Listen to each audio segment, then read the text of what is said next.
60일째인데 스가랴 말씀과 에스라 말씀, 다니엘서 말씀입니다. 이 이야기의 배경을 어제도 설명을 드렸는데 남유다를 멸망시키고 유대인들을 이 포로로 끌고 갔던 이 바벨론 제국이 이 바사 제국이라고 우리 개역개정에는 돼 있는데 페르시아 제국입니다. 지금의 이란으로 이해하시면 되겠습니다. 이 페르시아 제국에 의해서 멸망합니다. 그리고 페르시아가 이 고대 근동의 이제 강대국이 되어지는데 그 영토가 이집트에서 인도까지 어마어마하게 큰 제국이었습니다. 근데 페르시아의 이 고레스 왕이 지금도 이스라엘 이란의 국부라고 이야기를 합니다. 이란의 건국의 아버지로 불리는 사람이 이 고레스 왕인데 이 고레스 왕이 칙령을 내립니다. 모든 그 지배국 나라들 사람들, 특별히 바벨론에 의해서 포로로 끌려왔던 사람들에게 내리는 칙령이에요. 본국으로 돌아가도 좋다.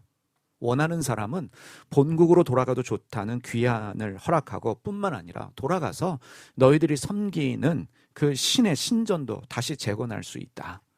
그러니까 이스라엘 백성들만 예루살렘으로 돌아가서 성전을 재건하는 것이 아니라 이 포로로 끌려왔던 사람들이 본국으로 돌아가서 너희들이 섬기던 그 신을 섬기고 신전도 재건하라 라고 하는 고레스 칙령을 내립니다. 이 칙령은 지금도 이 영국 대형 박물관에 가면 이 고레스 실린더라고 이 돌 위에다가 새겨놨어요. 그래서 고레스 칙령이 남아 있는데 이 바벨론의 포로로 끌려갔던 사람들이 3번에 걸쳐서 본국으로 돌아오게 됩니다. 3번에 걸쳐서 포로로 끌려갔는데 3번에 걸쳐서 이제 본국으로 돌아오게 되는데 1차 포로 기한 때 거의 5만 명에 가까운 사람들이 본국으로 돌아옵니다.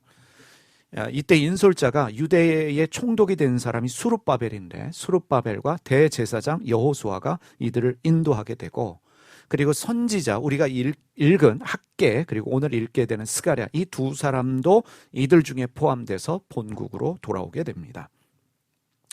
이들은 돌아오자마자 무너진 예루살렘 성전을 다시 재건하기 시작하는데 이 사마리아 사람들이 방해를 하기 시작합니다. 야, 우리도 도와줄게, 우리도 동참하게 해줘 라고 했는데 이 사마리아 사람들은 종교 다원주의자들이에요. 하나님도 섬기고 자기들이 원하는 신도 섬기고 그래서 유대인들의 입장에서는 별로 도움이 안 될 것 같으니까 됐어 라고 했는데 이제 페르시아 사람들이 소위 말하는 억가심정이 생긴 거예요. 우리를 오지 말라고 해서 적으로 돌변해가지고 페르시아 왕에게 이 소위 말하는 그 상소문을 올립니다. 이거 반역행위입니다. 페르시아 왕들이 보고는 일리가 있다라고 공사 중단 명령을 내렸는데 그래서 이런저런 이유로 예루살렘 이 성전 재건축이 16년 동안이나 중단된 상황이에요. 그러다가 이 페르시아의 다리오 왕 통치 2년에 이제 다리오라는 사람이 왕이 되고 나서 2년 되었을 때 하나님이 학개와 스가랴 선지자를 통해서 그 16년 동안이나 중단되었던 성전 재건축을 다시 시작하라라는 명령을 내리십니다. 학개 1장 1절 말씀을 보겠습니다. 다리오 왕 제2년 여섯째 달 곧 그 달 초하루에 여호와의 말씀이 선지자 학개로 말미암아 스알데알의 아들 유다 총독 스룹바벨과 여호사닥의 아들 대제사장 여호수아에게 임하니라 이르시되 여기에 다리오 왕 제2년 여섯째 달이라는 부분에 밑줄을 쳐놨습니다. 그 이유는 무엇이냐? 이 다리오 왕 제2년 여섯째 달의 첫 번째 말씀을 학개가 전하거든요. 4개월 동안 4번에 걸친 설교가 학개 말씀이에요. 2장으로 돼 있죠, 학개가. 근데 4번에 걸친, 넉 달에 걸친 설교인데 그 첫 번째 설교가 다리오 왕 제2년 여섯째 달입니다. 그리고 한 달 뒤인 7째 달, 다리오 왕 2년 7째 달에 학개 선지자가 두 번째 설교를 해요. 2장 1절에 보면 7째 달, 곧 그 달 21일에 여호와의 말씀이 선지자 학개에게 임하니라 이르시되 이 7째 달은 1장 1절에 이어진 다음 달이라는 뜻이지요. 그래서 한 달 뒤에 두 번째 설교를 학개가 합니다. 이 학개가 두 번째 설교를 하고 난 다음 달인 다리오 왕 2년 8째 달에 스가랴 선지자가 하나님의 말씀을 대언하면서 설교를 하기 시작해요. 그래서 스가랴 1장 1절과 2절에 보면 다리오 왕 제2년 8째 달에 여호와의 말씀이 이도의 손자 베레가의 아들 선지자 스가랴에게 임하니라. 이르시되 여호와가 너희 조상들에게 심히 진노하였느니라. 그러니까 학개가 주님의 말씀을 전하고 난 뒤에 두 번째 설교 이후에 스가랴가 등장해서 하나님의 말씀을 전합니다. 그러면 학개와 스가랴는 동시대에 동일한 목적을 가지고 설교한 선지자들이라는 것을 우리가 알 수 있습니다. 그래서 에스라 5장 1절에 보면 선지자들 곧 선지자 학개와 이도의 손자 학개 스가랴가 이스라엘의 하나님의 이름으로 유다와 예루살렘에 거주하는 유다 사람들에게 예언하였더니 동시대에 동일한 목적을 가지고 설교한 설교자입니다. 에스라 6장 1절에서 14절에서 15절을 읽겠습니다. 에스라 6장 14절에서 15절. 유다 사람의 장로들이 선지자 학개와 이도의 손자 스가랴의 권면을 따랐으므로 성전 건축하는 일이 형통한지라.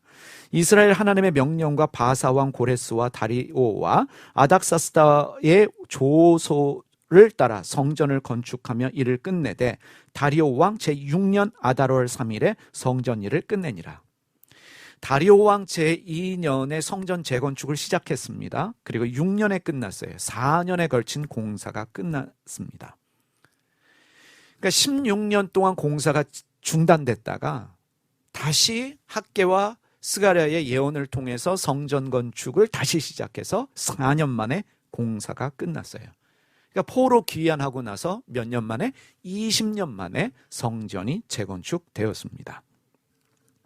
이 학개와 함께 성전 재건축을 예언하고 설교한 이 스가랴라는 사람은 제사장 집안 출신이고 본인도 제사장이에요.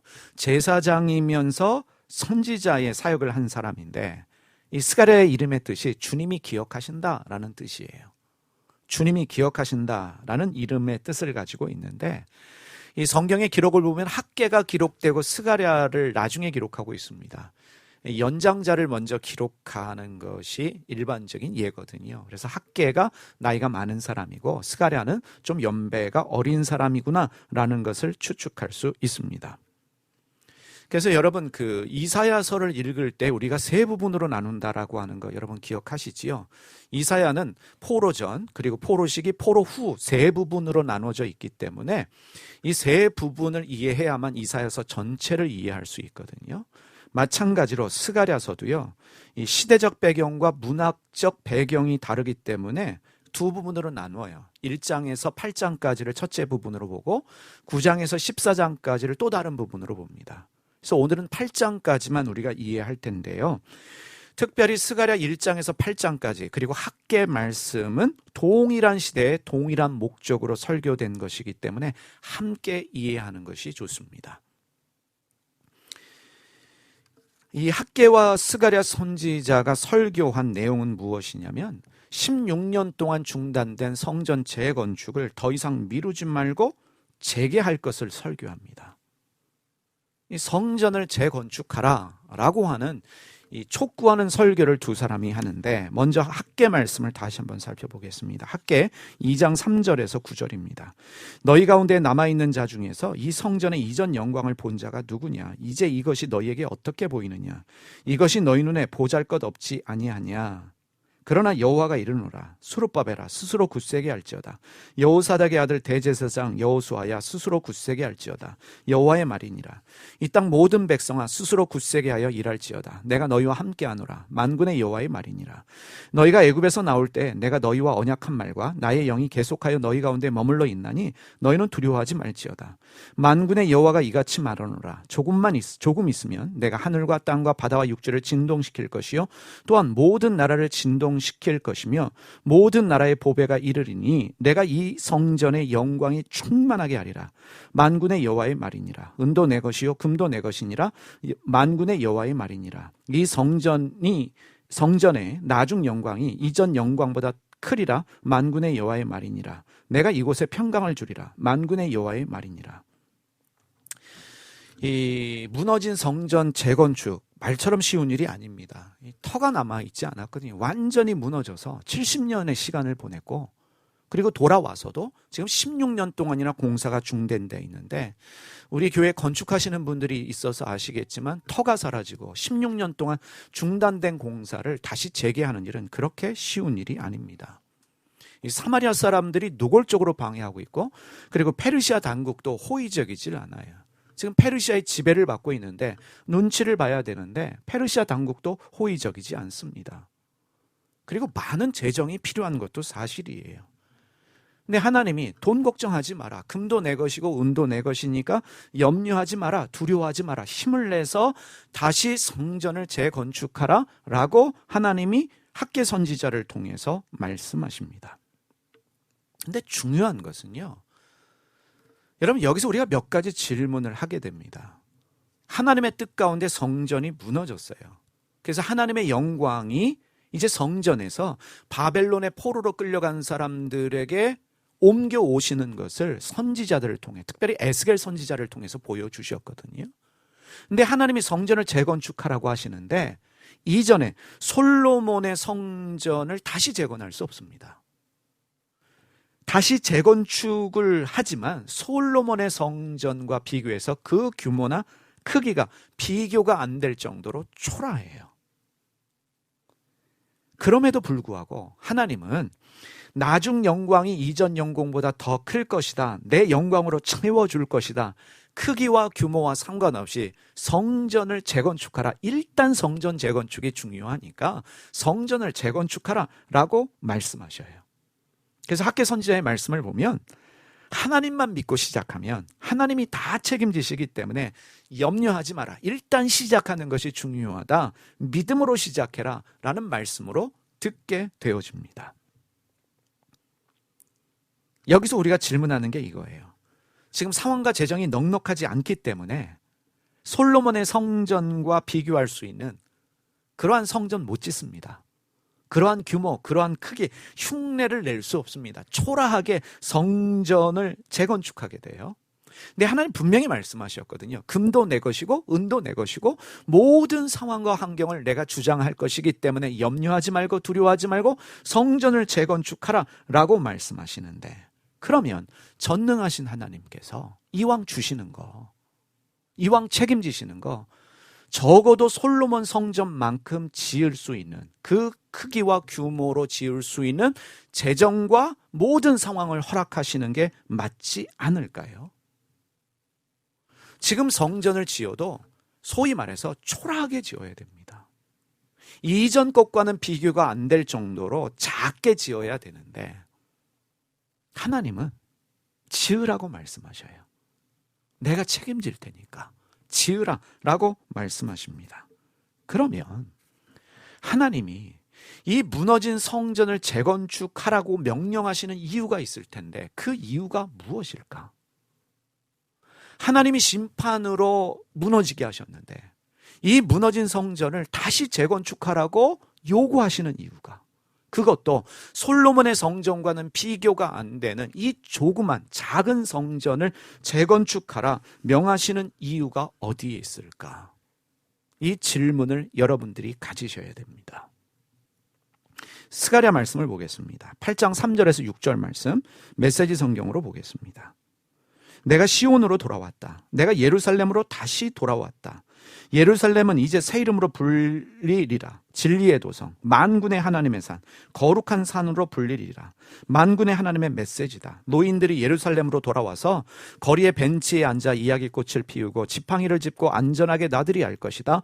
도성의 광장은 웃고 떠들며 뛰노는 아이들로 가득할 것이다. 아이들이 자라기 좋은 도성이 될 것이다.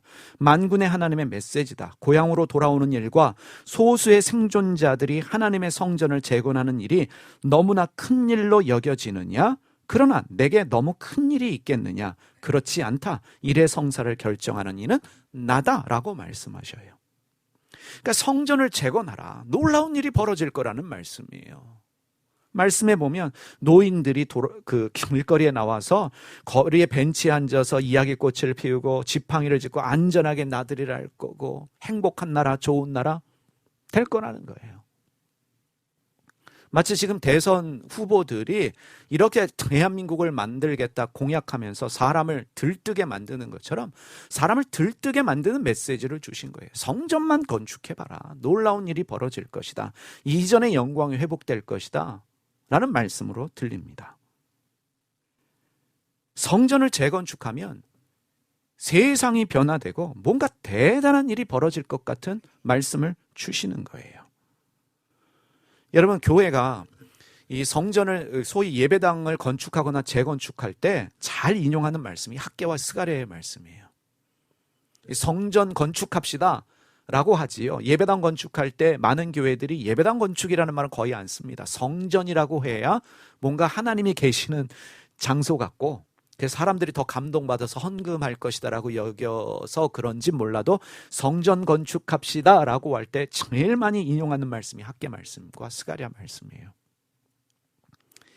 예배당을 크고 화려하게 건축해야 되는 목적과 이유를 말할 때 가장 많이 인용하는 말씀이 학개와 스가랴 말씀이에요. 이런 목적이 있기 때문에 우리는 건축해야 된다. 우리는 큰 예배당이 있어야 된다. 그래서 거의 예배당 건축하는 교회들, 성전 건축이라는 이름으로 시작하는 교회들을 보면 돈이 충분하지 않아요. 충분한 재정이 없음에도 불구하고 믿음으로 대출을 받습니다. 믿음으로 대출을 받을 때 누가 보증을 서야 됩니까? 장로님들이에요. 그래서 웬만한 큰 교회 장로님들 집문서 안 잡히신 분들이 없어요. 두 분 다 준비하시길 바랍니다. 집문서 잡히고 그 장로님들이 나중에 이 교회 분쟁 생길 때 소위 말해서 이 기를 쓰고 목사님 내보려는 게 왜냐면 내 집문서가 잡혀 있는데 이 교회 끝나면 내 집문서도 날아가거든요. 여러분 1, 20억 가지고 예배당 못 져요. 100억, 200억, 뭐 500억. 여기 오다 보면 큰 교회 있는 건 몇 천억입니다. 그래서 예배당만 지으면, 큰 예배당 지으면, 성전을 크게 건축하면 하나님의 영광이 임하고 놀라운 일에 쓰임 받을 것이다. 돈 어떻게 해요? 그러면 이 말씀처럼 이게 하나님께 큰 일이겠느냐? 하나님이 책임지신다. 하나님이 나머지는 다 알아서 책임지신다. 라는 명목으로 이 말씀을 인용해서 소위 말하는 성전을 건축합니다. 여러분, 교회가 많아서 세상이 변화될까요? 정말 예배당을 크게 짓고 화려하게 지어야 수많은 사람들이 모여야 사회에 영향력이 있다. 여러분 그렇게 믿으십니까? 많은 사람은 그렇게 믿고 있어요. 예배당 많으면 좋지. 예배당이 크고 화려하고 사람 많이 모이면 좋은 거 아니야? 그만큼 사회에 영향력이 있을 거야 라고 말하는데 기독교의 영향력이 과연 그런 것에서 생길까요? 여러분 정말 예배당이 많으면 대한민국이 살기 좋은 나라가 될까요? 여러분 2020년도 통계에 의하면 우리나라 편의점이요 대략 5만 개 정도 있다고 얘기합니다. 편의점이 5만 개예요. 치킨집이 8만 7천 개고요. 교회는요 지금 이 빨간 점들이 교회의 위치입니다. 8만 개가 넘어요. 통계로 잡힌 것만 8만 개입니다. 그래서 하는 얘기가 있어요. 뱀파이어가 한국에 자리 잡을 데가 없다. 왜냐하면 십자가가 너무 많아서 그래서 좀비나 뱀파이어가 한국에 나타나지 못한다. 그런 우스갯소리도 있어요. 치킨집이 8만 7천 개. 교회도 거의 맞먹는 숫자입니다. 근데 여러분 대한민국 치킨집은 전 세계 맥도날드보다 더 많습니다. 그러니까 전 세계 맥도날드보다 더 많은 교회가 대한민국에 있다는 얘기예요. 근데 여러분 아주 중요한 게 있어요. 교회는 가면 갈수록 늘어나고 목사도 가면 갈수록 늘어나는데 그러면 신도 수도 교인 수도 늘어나야 되는데 지금 최근 몇 년간 교인 수는 계속 줄고 있습니다. 여러분 이 통계를 보세요. 이게 몇 년 전이 아니라 바로 최근 통계예요. 이번에 교단마다 총회를 했는데 한국의 큰 교단 2개가 장로교 통합 측과 장로교 합동 측입니다. 지난 1년간 이 두 교단에서만 떠난 사람이 28만 명입니다. 28만 명이 장로 교단에서만 떠났어요. 여기 감리교, 순복음, 고신 합하면 더 많습니다. 교회에 다니면서 헌금하는 교인 수는 줄고 있는데 교회 예배당 숫자는 더 늘어나고 목사 숫자는 더 많이 늘어나고 있습니다. 대출금을 갚지 못해서 경매로 넘어가는 교회들이 많아지고 있어요. 교회가 많아서 절대로 좋은 게 아닙니다. 예배당 건물이 크고 화려해서 절대로 좋은 게 아니라는 거예요. 여러분 언약궤가 사라졌어요. 바벨론에 침공당하고 바벨론에 의해서 성전이 무너지고 예루살렘 성이 회파될 때 언약궤가 사라졌어요. 언약궤 없는 성전이 무슨 의미가 있을까요? 그럼에도 불구하고 하나님은 학개 선지자를 통해서 스가랴 선지자를 통해서 성전을 재건축하라라고 말씀하십니다. 그 이유가 도대체 무엇이냐? 이 이해가 참으로 중요합니다. 여러분, 이스라엘의 역사는요, 고난의 역사예요. 이 바벨론의 포로 생활을 끝내고 돌아온 유대인들의 이 삶, 여러분 일제 36년도 힘든데 70년 동안 식민지 지배당하고 아직 식민지 지배가 끝나지 않았어요. 바벨론 시대가 끝나니까 페르시아 시대가 되네요. 포로에서 돌아왔지만 여전히 지배받는, 눈물을 흘릴 수밖에 없는 힘없는 나라의 백성들입니다. 고난의 역사예요. 100여 년의 역사를 살펴보면 패배했지요. 포로로 끌려갔지요. 지금도 이 건축하는 데 있어서 남의 눈치를 볼 수밖에 없는 눈물과 아픔 그 자체의 역사가 이스라엘의 역사입니다. 70년 가까이 유배 생활을 했어요. 유대인으로서의 자존심, 하나님 백성으로서의 자부심 모두 땅바닥입니다. 여러분, 우리 대한민국이, 여기 우리 지금 청년들은 잘 모를 거예요. 정말로 뭐 배고팠어 그러면 요즘 젊은이는 라면 먹으면 되잖아. 라면도 생긴 지 얼마 안 됐어요. 라면 만드는 기술도 없어가지고 일본 가서 배워왔는데 일본보다 더 탁월하게 됐어요. 이 반도체 세계 1등이에요. 이 삼성에서 기술이 없어서 일본에 가서 무릎 꿇고 배워온 게 반도체 기술이에요. 근데 다 뛰어넘었어요. 이 독일에 광부들이 갔거든요. 독일 사람들이 광부를 안 하니까 대한민국의 사람들을 70년대, 60년대 광부로 갖다 썼는데, 이 조건이 이 학벌도 좀 낮아야 되고 노동하던 사람을 뽑으니까 대학 나온 사람들이 할 일이 없으니까 손을 망가뜨리고 학벌을 위조해 가지고 독일에 가서 광부했거든요. 간호사들 갔어요. 간호사로 왜 갔냐면 그 시체 처리하는 일이었어요. 남이 안 하는 일, 죽은 사람 알코올로 닦고 그 시체 돌보는 일, 말 통하지 않는다고. 대한민국이 어디야? 라고 할 정도로 가난한 나라의 사람들이 외화가 없으니까 외화 벌려고 간 거예요. 그래서 그 독일 땅에서 한국 사람은 가장 낮은 천한 일을 하는 가난한 나라의 사람들, 서름이 얼마나 심했겠어요. 박정희 대통령이 유경수 여사하고 그 독일을 방문하는데 전용기가 없어가지고, 또 미국이 그때 박정희 대통령, 케너디 대통령 시절에 박정희 대통령이 별로 안 좋아했거든요. 군사 구타도 통해서 대통령 된 사람이기 때문에 비행기를 안 빌려줬어요. 타고 갈 비행기가 없어가지고 독일에서 비행기를 보내줘가지고 남의 나라 비행기 타고 대통령하고 영부인이 간 거예요. 그때 그 장면을 여러분 나중에 영상 찾아보세요. 그 가서 연설을 하는데 눈물바다였어요. 그 유경수 여사 한복 입고 다니셨잖아요. 그 간호사들이 그 치맛자락 잡고 어머니 어머니 하면서 이해를 못할 거예요. 그 없는 백성들의 사람. 그때 박정희 대통령이 눈물을 흘리며 한 얘기가 있어요. 조금만 참으라고. 이 서러움 조금만 참으라고. 그 아픈 역사가 있었거든요. 근데 지금 독일 가서 대한민국 하면 지금 그때 가셨던 광부들이나 간호사들 중에 살아계신 분들이 많은데 자랑스러운 거예요, 이제는. 자기들이 힘든 일을 통해서 대한민국이 이만큼 섰거든요. 여러분 요즘에 공항 가보세요. 한국말 한두 마디씩 다 해요. 안녕하세요, 감사합니다. 안 되면 BTS 라는 얘기라도 해요. 대단해요. 김치. 한국어 배우는 사람들이 많아져서 아이비리그에 한국어과가 생기기 시작하고 교수 채용하고 한국어를 배우는 사람들이 한국어 강의, 한국학 배우는데 몇백 명씩 들어와요. 그 유니버시티 오브 펜실베이니아 유펜이라고 하는 아이비리그 대학이 있거든요. 명문 대학이에요. 그 대학에 한국학을 가르치는, 한국에 대해 가르치는 교수님 계시는데 강의 자리가 없어요. 수많은 사람들이 들어와서 강의를 하는데 그 교수님 강의를 보면 몇백 명씩 들어와 이 앞에 애들 앉혀놓고 한국 음식 주문해서 먹으면서 한국 문화를 가르쳐요. 여기서 먹는 걸 보게 하는 거예요. 비빔밥도 시키고 라면도 시키고 걔들은 들어와서 먹는 거예요.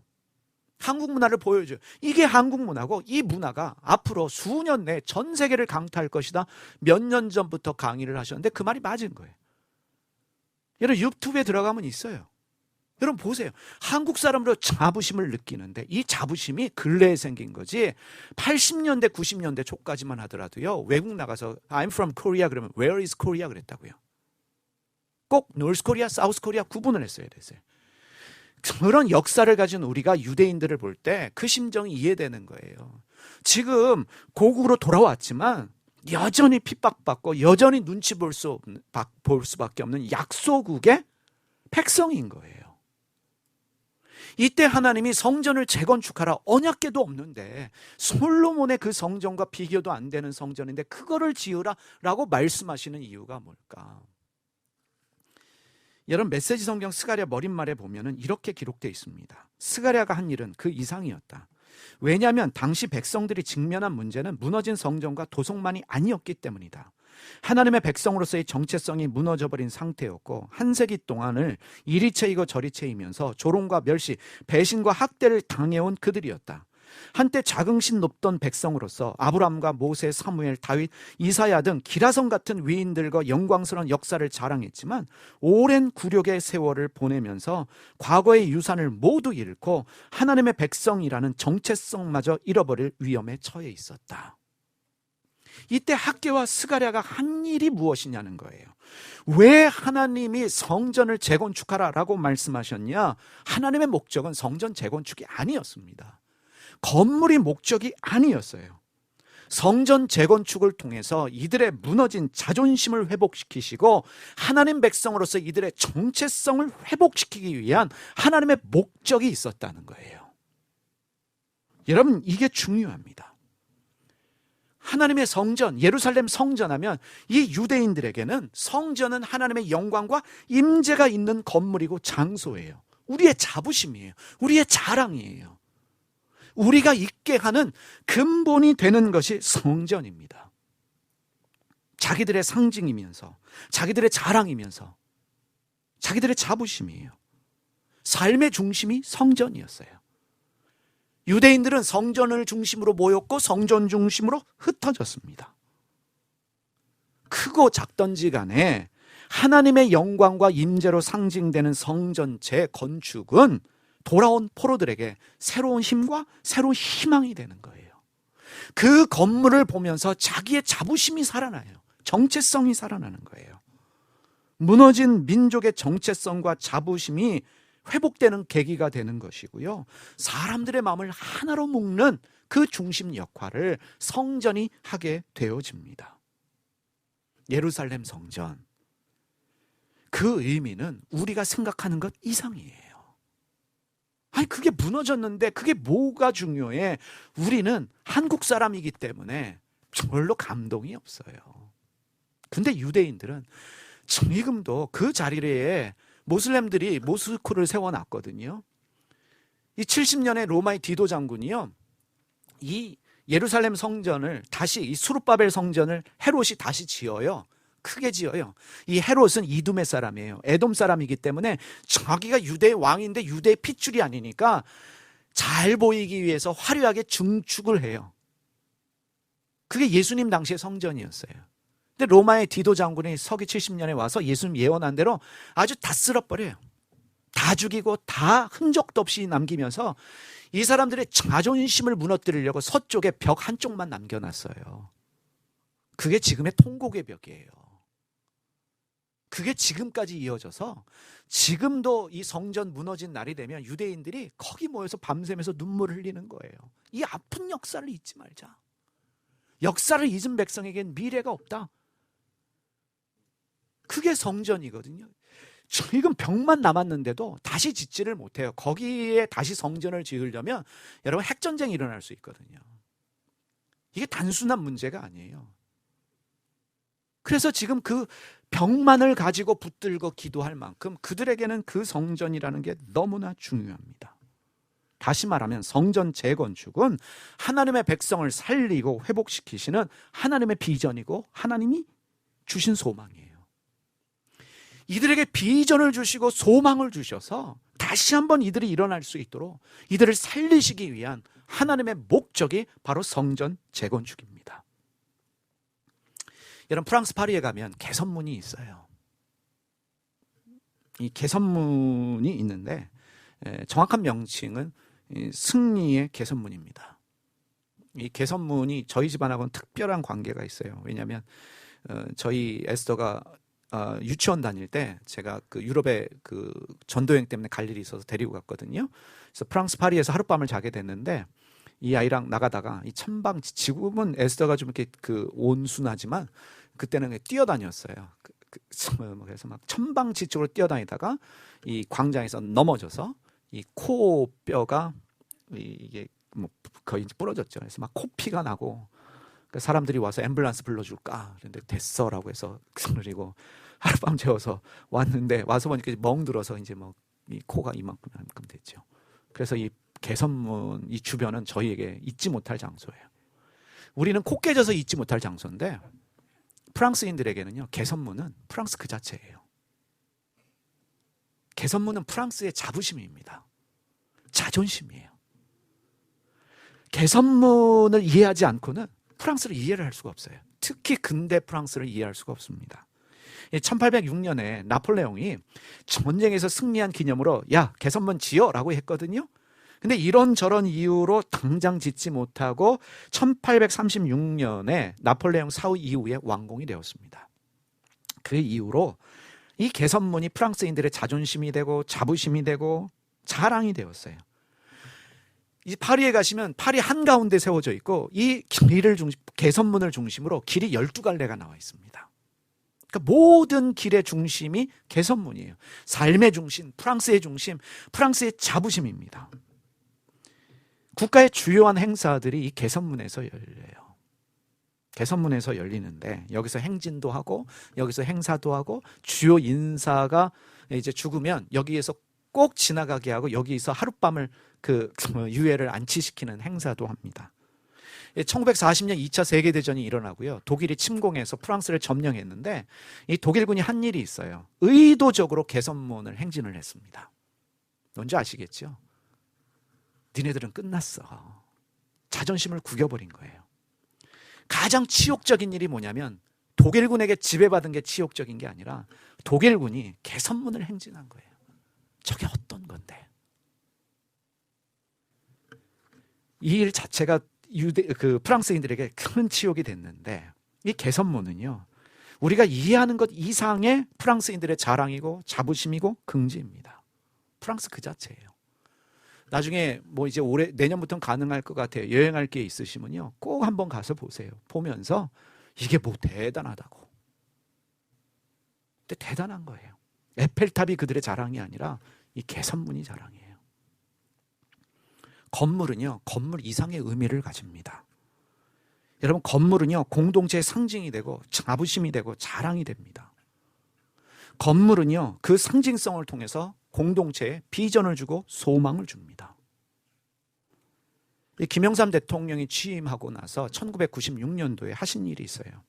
광화문에 있던 이 조선 총독부 건물을 폭파시켜 버렸어요. 지금 젊은 세대들은 이거 모르실 거예요. 여러분, 광화문 가면요, 경복궁을 볼 수 없도록, 청와대를 볼 수 없도록 큰 건물, 근대식 건물이 있었는데 조선 총독부예요. 일본이 얼마나 튼튼하게 지었냐면 지진이 일어나도 허물어지지 않을 정도로 튼튼하게 지었는데 이걸 아무도 못했거든요. 근데 김영삼 대통령께서 우리의 치욕적인 역사를 지워버리자. 그래서 광화문에 있었던 조선 총독부 건물을 일본 식민지 지배 36년의 치욕을 지우기 위해서 치워버렸어요. 폭파시켜버렸어요. 그래서 지금 여러분들이 광화문을 보면 흔적도 없이 사라졌고 이 경복궁이 제대로 보입니다. 여러분, 스가랴 1장에서 6장 보면 8가지 환상이 기록되어져 있어요. 그 환상들을 일일이 다 설명드릴 수 없지만 이 환상들이 의미하는 바가 뭐냐? 무너진 자존심과 무너진 자부심을 회복시키시는 하나님의 새로운 비전과 소망입니다. 여러분, 학계를 읽으면서 스가랴를 읽으면서 성전 건축이 중요하구나, 그러니까 예배당 져야지, 이게 중요한 게 아니라는 거예요. 언약궤도 없는데 솔로몬의 성전과 비교도 할 수 없는 초라한 성전을 지어야 되는데 왜 굳이 성전을 건축하라 말씀하시느냐? 왜 8가지의 이 환상을 보여주시느냐? 메시지 성경을 다시 한번 보겠습니다. 스가랴 머릿말에 이렇게 기록하고 있어요.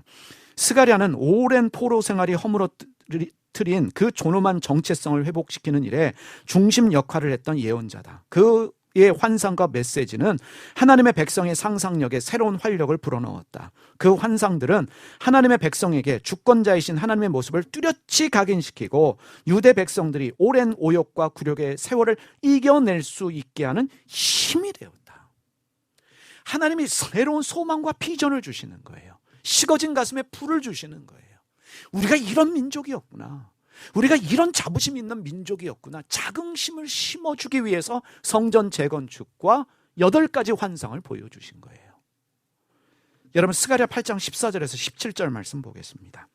만군의 여호와가 이같이 말하노라. 너희 조상들이 나를 경노하게 하였을 때 내가 그들에게 재앙을 내리기로 뜻하고 뉘우치지 아니하였으나 이제 내가 다시 예루살렘과 유다 족속에게 은혜 베풀기로 뜻하였나니 너희는 두려워하지 말지니라. 너희가 행할 일은 이러하니라. 너희는 이웃과 더불어 진리를 말하며 너희 성전에서 진실하고 화평한 재판을 베풀고 마음에 서로 해하기를 도모하지 말며 거짓 맹세를 좋아하지 말라. 이 모든 일은 내가 미워하는 것이니라. 여호와의 말이니라.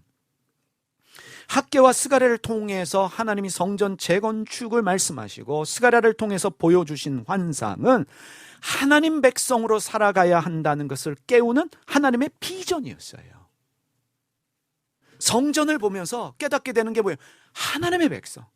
우리가 하나님이 택하신 하나님의 백성이구나.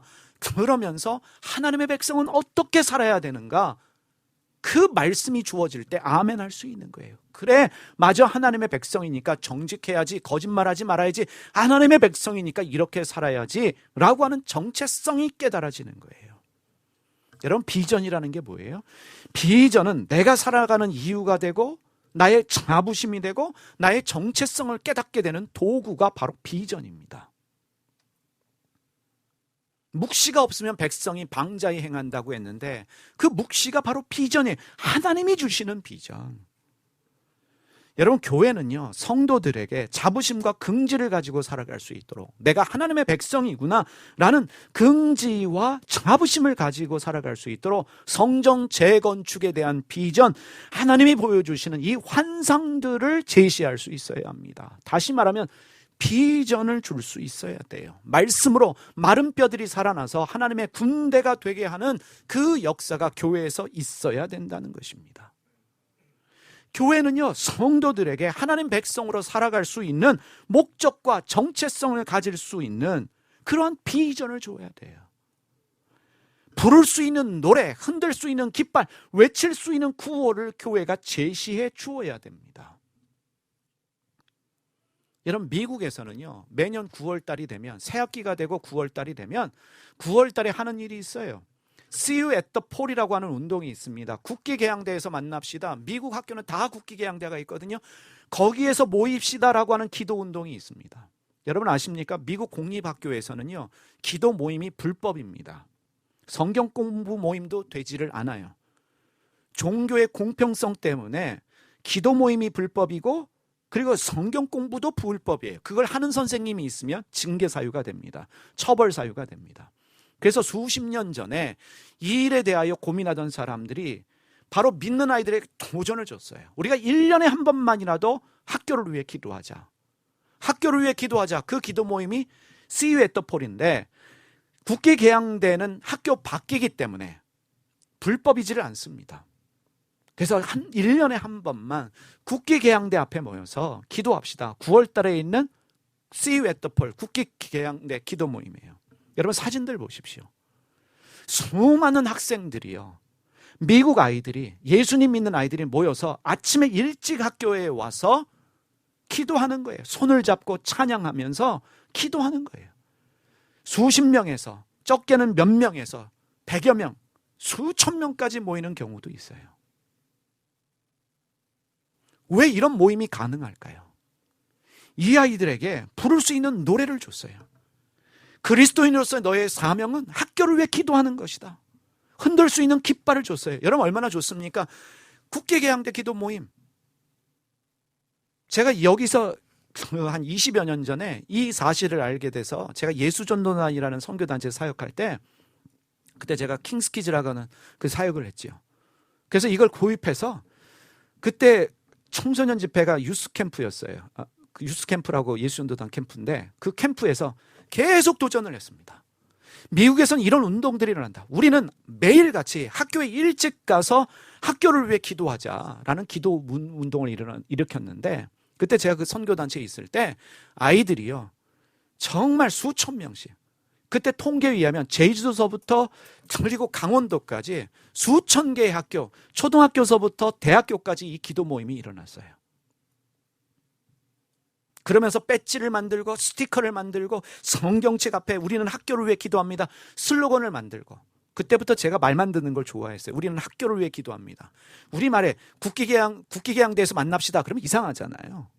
그리고 실제로 국기개양대 앞에서 모여서 애들이 막 그때 많이 불렀던 찬양이 그 비전 부흥 찬양이었어요. 아시죠? 근데 애들이 찬양할 때 그냥 찬양해 막 손 들고 찬양하니까 또 어떤 학교는 국기개양대 앞에 단군상이 있는데 그 앞에 모여서 막 손 들고 하니까 그런 일들이 있어요. 단군상을 섬기는 새로운 무리들이 학교에 나타났다. 뭐 그런 얘기도 하고 너희들은 국기개양대를 섬기냐? 그런 조롱과 비웃음 속에서도 이 모임이 되어지는데 동국대학교에서도 모이고 동국대학교는 법당이 있으니까 애들이 예배할 데가 없으니까 동국대 법당에 들어가서 피아노 치면서 예배한 거예요. 그래서 그때 유명한 일화가 있어요. 그게 학교적으로 문제가 되기 때문에 법당에 누가 오겠어요? 그래서 아무도 없으니까 애들이 매일 가서 거기서 찬양하고 하는데 피아노 치고 찬양하고 있는데 스님 한 분이 들어오신 거예요. 그래서 이걸 중단해 말어 하고 있는데 또 중단하면 그렇잖아요. 그래서 계속 찬양하는데 스님이 소리가 작아진 걸 보고 격려하셨다는 거예요. 그대들은 계속 찬송을 부르시오. 난 불공을 드리겠습니다. 뭐 그러면서 그런 예화들도 있어요. 그래서 국기개양대 기도 모임 이게 좀 그렇다 그래서 우리는 학교를 위해 기도합니다. 말을 만들고 그때 만들어진 말을 10대 꿈꾸고 20대 준비해서 30대 영역을 바라자. 공부해서 남주자, 돈 벌어서 남주자. 이러한 부를 수 있는 노래, 흔들 수 있는 깃발, 외칠 수 있는 구호들이 제시되어졌어요. 근데 제가 예수전단을 딱 그만두고 더 이상 이걸 외치는 사람이 없으니까 그 모임이 그냥 사라진 거예요. 제가 그 모임을 계속하지 못했던 이유는 제가 있던 단체에서 했던 일이기 때문에 제가 계속하는 건 무리다 라고 해서 넘겨주고 나왔는데 더 이상 비전이 없으니까 모이질 않아요. 여러분 교회는요 왔다 가는 데가 아니에요. 여러분 적어도 교회에 오면 마음이 뜨거워져야 됩니다. 없던 힘이 생겨야 돼요. 16년 동안이나 포기하고 있었던 이 성전 재건축에 대한 열망, 우리도 할 수 있구나 라고 하는 이 몸과 마음을 다 바쳐 헌신할 수 있는 열정이 생길 수 있는 비전이 교회를 통해 주어져야 됩니다. 여러분 왜 선교를 해야 될까요? 왜 구제를 해야 될까요? 왜 청소년 청년들을 위한 사역을 하고 왜 찬양 사역이 중요하고 나는 왜 공부를 하고 왜 나는 돈 벌고 살아야 될까? 나는 무엇을 위해 살아야 될까? 깨닫게 하고 알게 하는 그래서 하나님 백성으로 살아갈 수 있는 그 비전이 우리에게 있어야 되는 거예요. 그 비전을 누가 줘야 돼요? 교회가 줘야 되는 것입니다. 그래서 그러한 일들이 진행돼야 돼요. 여러분 성령은 우리 자녀들에게 예언하게 합니다. 성령이 우리 젊은이들로 하여금 환상 보게 하고 어른들로 꿈을 꾸게 합니다. 이게 성경의 약속이에요. 다 성령 받아서 예언하고 방언한다는 뜻이 아니라 성령이 임재하시면 새로운 소망을 가지고 비전을 가지고 일어나는 거예요. 그래 우리 민족의 정체성, 하나님 백성의 정체성, 새롭게 건축된 성전을 보면서 비록 솔로몬의 성전과 비교는 안 되지만 초라하지만 저게 바로 우리의 정체성이야. 이대로 무너질 수 없지. 우리가 하나님의 사람으로 살아야지. 그래 기도해야지. 우리가 어떤 민족인데 우리가 섬기는 하나님이 어떤 하나님인데 그 소망과 비전이 생겨나는 것처럼 오늘 말씀이 임재하면 오늘 우리에게 주어지는 비전이 있으면 죽었던 사람이 살아납니다. 죽었던 사람이 일어나요. 가슴을 뜨겁게 하는 내일에 대한 소망을 가지고 살게 하는 것들이 생겨납니다. 내가 비록 돈은 없지만 배운 건 없지만 나는 하나님의 사람이야. 자부심을 가지고 당당하게 살아갈 수 있는 힘을 교회를 통해 얻게 되는 거예요. 이 시대 하나님이 교회에 주신 소명입니다. 여러분 이 시대 젊은이들을 보십시오. 죄송하지만 요즘 젊은이들을 볼 때 저로서는 답답한 거예요. 꿈도 없고 비전도 없어요. 왜 교회에 오는지, 왜 내가 하나님을 섬기는지, 왜 돈을 버는지, 왜 공부를 해야 되는지 목적과 방향성도 없이 그냥 왔다 갔다 사는 젊은이들이 너무 많아요. 모이긴 모이는데 문제가 뭐냐? 구체적인 비전, 구체적인 소명, 구체적인 내 소명이 무엇인지를 제시되지 않으니까. 학개와 스가랴 같은 선지자들이 일어나서 성전을 재건축합시다, 주님 보여주신 8가지 환상을 통해서 민족을 깨울 만한 그런 메시지가 없다는 거예요. 여러분들이 고민하셔야 됩니다. 왜 지금 양대 교단에서 무려 작년에 24만 명이나 되는 사람들이 교회를 떠났을까? 교회 문제가 있어서요? 교회가 비리가 있어서요? 그것도 이유가 되겠지만 중요한 것은요, 여러분 비전이 있는 곳에는 사람들이 모여갑니다. 거기 가면 내 자녀가 살아나는데, 거기 가면 내 남편이 살아나는데, 거기 가면 내 심장이 뜨거워지는데, 거기 가면 내가 뭔가 할 일이 있는데. 여러분 교회가 왜 선교해야 될까요? 그걸 통해서 성도들의 비전이 살아나는 거예요. 내가 돈 벌어서 선교해야지. 자기의 돈 버는 목적, 아이들이 그 일을 통해서 내가 이런 직업, 이런 일을 가지고 하나님의 일을 해야지, 목적을 가지고 살게 하는 그 비전과 구체적이 있는 교회를 여러분들이 만나셔야 됩니다. 이것이 우리에게 중요해요. 교회에게 주신 소명입니다. 나와 우리 자녀들이 주님 나라를 위해서 흔들 수 있는 깃발이 무엇이냐? 전진 앞으로 할 수 있는 그 흔들 수 있는 깃발을 우리 가정은 가지고 있는가? 무슨 노래를 부르는가? 여러분 말씀드렸지만 예전에, 오래전에는 그 국기계양대 기도 모임에 은혜 받은 애들은 헤어질 때 내일 국기계양대 앞에서 만나자, See you at the pole, 이게 그들이 외치는 노래였어요. 우리는 학교를 위해 기도하자. 적어도 이 학교 다닌 3년 동안 기도의 씨앗을 뿌리자. 학교 일찍 조금 오면 되는데 애들이 부르지런해지는 거예요. 국기계양대 앞에서 기도하니까 공부 더 열심히 해야죠. 외칠 수 있는 구호 어디서 줘야 돼요? 정치권에서 주는 게 아니에요. 여러분 지금 아이들이요, 적어도 10대, 20대, 30대들은 찾아다녀요. 여러분 정치권의 흐름을 보세요. 이 사람이 소망이다, 뭐 사람 이름 언급해서 죄송하지만 우리 홍준표 그분에게 소망을 찾기 위해서 저분이 대통령 돼야 돼 하고 20대 30대들이 그분을 지지했어요. 그분이 안 되니까 소망이 없는 거예요. 그래서 뭐예요? 더 이상 희망 없다, 우린 탈당하겠다. 세대가의 갈등이 생기는 게 지금 정부의 문제가 아니라 우리 젊은이들이요, 부를 수 있는 노래가 없어요. 흔들 수 있는 깃발이 없어요. 외칠 수 있는 구호가 없어요. 그러니까 그걸 누구한테 찾아요? 정치인들에게 찾는데 찾으면 찾을수록 실망인 거예요. 누구에게 희망이 있겠어요? 희망은 주님께 있습니다. 그 희망 되시는 주님을 교회가 전하지 않으면, 말하지 않으면, 그러한 비전들을 제시하지 않으면 여러분 이 세대는 죽는 거예요. 24만 명만 떠나겠어요? 200만 명도 떠나는 거예요. 그러한 교회로만 몰려가는 거예요. 우리가 사는 방법이 뭐냐? 여러분 기도하실 때 하나님 학개와 스가랴에게 주셨던 그 비전과 환상을 우리 교회에도 허락하여 주시고, 우리가 부를 수 있는 노래, 흔들 수 있는 깃발, 외칠 수 있는 그 구호를 우리에게도 허락하여 주시옵소서. 그래서 여러분에게도 그 비전으로 뜨거워지고, 그래서 다시 한번 여러분 안에 신앙인으로서의 자부심, 자존심, 그리고 소망이 회복되시기를 주님의 이름으로 축원드립니다.